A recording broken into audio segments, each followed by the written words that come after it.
Well, guys, I'm here with a little bit of a heavy heart. I wanted to I wanted to give a wholehearted, enthusiastic recommendation for Civilization 7. It is one of my favorite ongoing strategy series of all time. One of my favorite ongoing series of all time.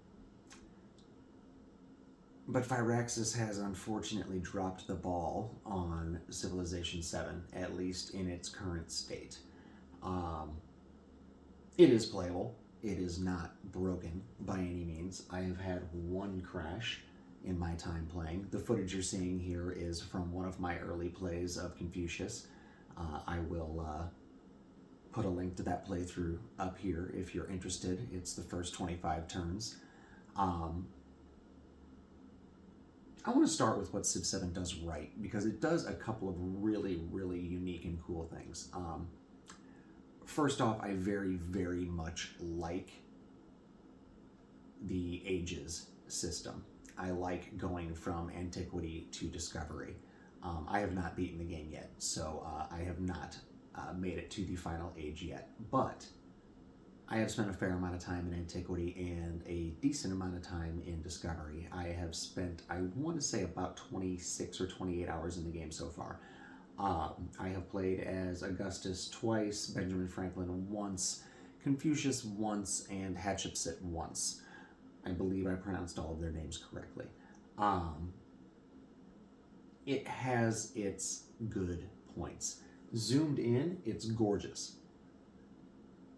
Zoomed out, it's a cluttered, jumbled mess, and you can't really tell what's going on, and it's rather boring to watch. Um, it is not a good game for streamers, um, unless you're just very, very much into the series. Um, Aside from the general clutter of the graphics, the UI itself has quite a bit of work that needs done. Mods have already started fixing that, but quite frankly, I feel like that's Firaxis' job. Um, the information that you want is rarely at your fingertips. It is almost always there if you know how and where to dig, but it is not particularly intuitive. Along with the UI issues, the fact that they've mixed up the graphics to bring variety to the map, the six, seven, eight different types of sprites they use for the mountain tiles, the different graphical options they have for the forests. Um, yes, it makes for a more interesting map, but it also makes for a much more cluttered map and a much more difficult to figure out what you're looking at map. Um, some of the other design choices are very, very cool, but also very, very bizarre. Um, Navigable rivers are very cool. Um, Certain enemies, maybe all enemies, can attack from navigable rivers, but not into the combat system is a little bit weird. I don't like that the individual units don't gain experience, only the commanders do. Um, the way the commanders suction armies into themselves and then deploy them onto the battlefield seems unnecessary. I can't, for the life of me, figure out why that mechanic was added. It doesn't seem to bring anything to the table. Um, I've played a conquest game as Rome. I had taken over one of my enemy civilizations and dispersed one of the independent cities. Things were going pretty well into the Age of Discovery when I realized that I was a little too big for my britches, and things kind of all fell apart. Um, it's odd how much power money has in this game, which I guess is reflective of the real world, but some civilizations can effectively printing press military units. I went in with like an 11 unit strong army to one city, and they had 4 units defending, but every single turn they bought a new one for 11, 12 turns in a row. Um, Fundamentally, somewhat of a broken mechanic. Um,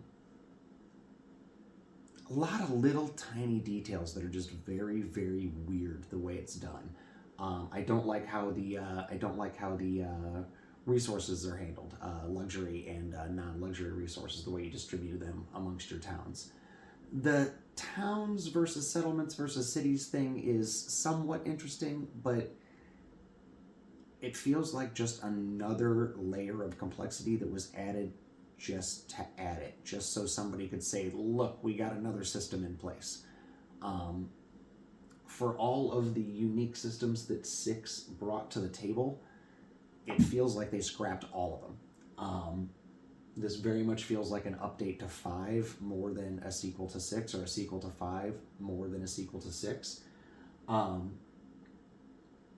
What else has it done good? Again, zoomed in graphically, it's very pretty, but zoomed out where you can actually play the game, it's just bleh. There's just so much going on, and it's not particularly fun to play. The strategy of it's fine. The discovery of it's fine. Finding the cairns and sacred places and wreckage and caves and settlements and luxury encampments and all that instead of the tribal huts is fine. But again, I think you can just sum up 7 as adding complexity where complexity wasn't needed and taking away the complexity that made the game and the series what it was.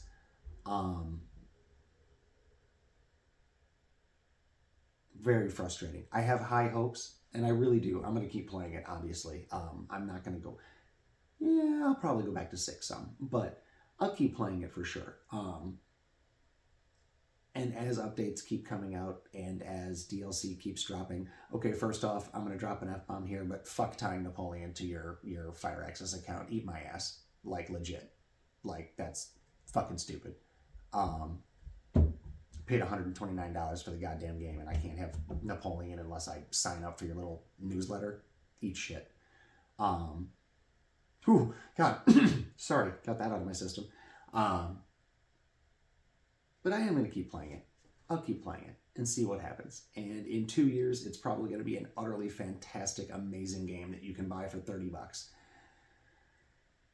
I just sometimes wish I had the patience to wait for games to drop down to a level where they are actually worth the investment. Anyway, this has been my 8 or 10 minute rant about how much I dislike, but I am going to continue playing Civ 7. I hope you stuck around till the end. If you did, give me a like and a sub. Or don't. Doesn't really matter. I'm going to start playing Avowed here in a couple of days, and hopefully it is less disappointing than this.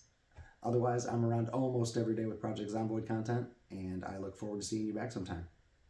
Take care.